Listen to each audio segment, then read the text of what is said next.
Welcome to Kyle's channel. You know, we've all asked it at some point, right? Why do terrible things happen to good people? It's this question that's haunted us forever.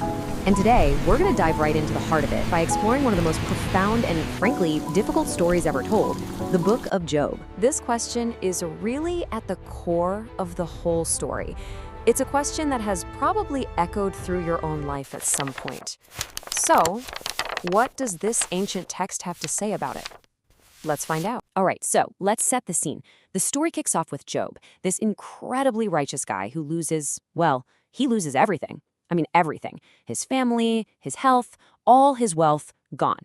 And when his friends hear about this unimaginable tragedy, they come to be with him. And what they do first? It's probably the single most helpful thing anyone could possibly do. They just sat with him in silence. For 7 days and 7 nights? Can you imagine? No words, no advice. They just sat there with him, in the dirt, in his grief, sharing the crushing weight of it all. They just showed up. And they stayed. And this is the first huge lesson from the story. You see, they chose presence over platitudes. They weren't trying to solve the mystery of his pain. They were just sharing the burden of it. It's the difference between saying, "Here's why this happened," and simply saying, "I am with you." And for a while, that was exactly what he needed. But then, the 7 days are up. The silence breaks. His friends open their mouths to speak. And that's when it all goes so wrong.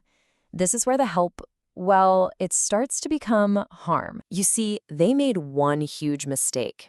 They stopped trying to comfort a friend and started trying to fix a person. They shifted from sharing his burden to diagnosing it, from empathy to analysis. And they completely missed the point. So what did they say? Well, they fell back on this really simple but kind of brutal formula. Their logic went like this. Okay, step 1, God is just, and a just God only punishes sin. Step 2, you, Job, are suffering. A lot. So, step 3, the only possible conclusion is you must have committed some awful secret sin. Just confess and it'll all be okay. Here's the thing, though. Job knows he's innocent. He knows that simple equation just doesn't add up for him. And this is the problem with easy answers, isn't it? They so often just dismiss the messy reality of real, complex pain. So their help just ends up making things worse, piling loneliness on top of all his other suffering. Now, Job absolutely refuses to accept their simple diagnosis. He pushes back hard. And in doing that, he forces himself to ask much bigger and, frankly, more terrifying questions. This is where his struggle just explodes. He's not just defending himself anymore. He starts to wrestle with everything. He's asking, is the problem with me? Is there some secret sin I don't even know about? Or is the problem with the world? Is the whole system just broken and chaotic? Or, and this is the one that's truly terrifying, is the problem with God? Is God all-powerful but maybe not entirely just? And this is where the whole story pivots. It stops being a debate about why we suffer and becomes this incredible lesson on what faith even is. It's about having the right to wrestle. See, Job's faith isn't some quiet, polite acceptance. No way. His faith is expressed in his raw, honest, relentless argument with God. He's not trying to win the argument. The goal is to refuse to let go of the relationship itself. This shows us something so important. True faith isn't about not having any doubts. It's about having the courage to bring all of your doubts, all of your anger, all of your pain to God. After like 34 chapters of this brutal back and forth debate, God finally speaks. But here's the kicker. He doesn't answer Job's why me question at all. He doesn't give some secret explanation. Instead, God takes Job on this virtual tour of the universe and starts asking Job questions. And this is the pivot. God completely reframes the entire conversation.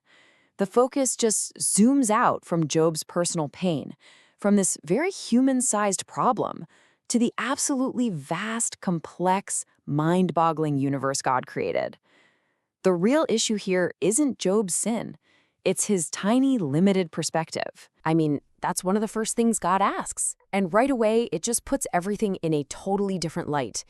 God is basically saying, Job, you're trying to put me on trial for how I run the entire cosmos based on your one life, but you weren't even there when I started it. You don't have anywhere near all the information. By pointing up to the constellations, God's making a point about an incredible, beautiful order that's at work in the universe.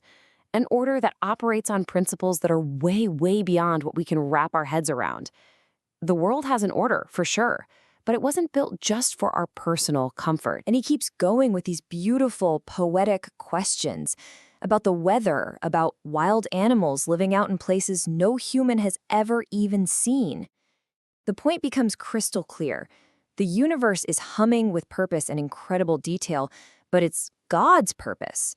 And we see like one pixel of an infinitely large screen. Okay, so if suffering isn't just a simple punishment and God's wisdom is so far beyond us, what are we supposed to do? What's our part to play in a world this complex? What the book seems to suggest is that our job isn't to be cosmic detectives, trying to solve the why behind everything that happens. Our role is to act right here, in the world God made.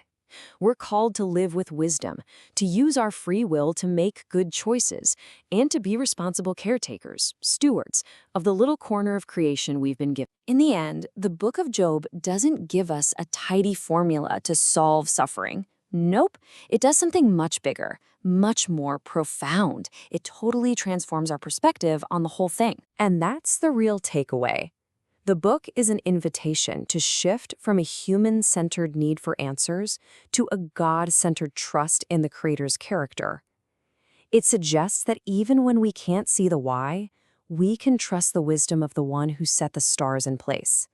It's about learning to live with the mystery because you trust the one who's behind it all. That's a really powerful and honestly humbling way to think. It doesn't make suffering go away, but it gives you a way forward that isn't built on those simple and sometimes really cruel formulas.